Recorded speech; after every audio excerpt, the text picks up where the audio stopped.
நான் இந்த மண்ணில் கால் எடுத்து வச்ச உடனே ஒரே ஒருத்தரை பற்றி தான் மனசுக்குள்ள ஓடிக்கிட்டே இருந்தது. அவர் யாருன்னு உங்களுக்கும் தெரிஞ்சிருக்கும்.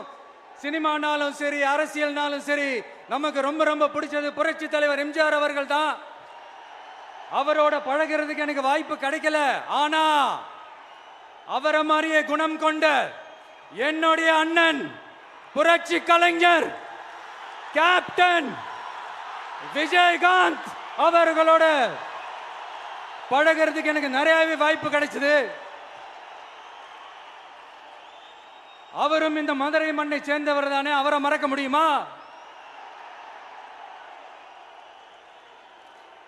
தமிழ்நாட்டு மக்கள் உணர்வுபூர்வமா உண்மையா நம்ம பக்கத்திலே நிக்கிறவங்க, அதுக்கு ஒரு மிகப்பெரிய அடையாளம் தான் இந்த மதுரை மண்.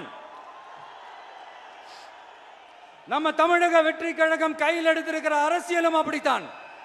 உண்மையான அரசியல், உணர்வு பூர்வமான அரசியல், நல்ல அரசியல், நல்லவங்களுக்கான அரசியல், நாட்டு மக்களுக்கான அரசியல், நல்லது மட்டுமே செய்கிற அரசியல்.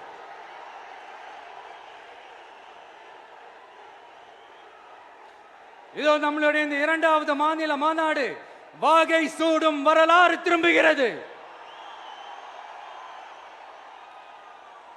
அப்படி இந்த மாநாட்டுக்கு பேர் வச்சிருக்கிறோம், ட்ரெண்ட ஃப்ரெண்ட் ஆக்கிக்கோங்க. தந்தி டிவியின் சப்ஸ்கிரைபர்ஸ் அண்ட் ஃபாலோவர்ஸ் குடும்பத்துல நீங்களும் இணையுங்க.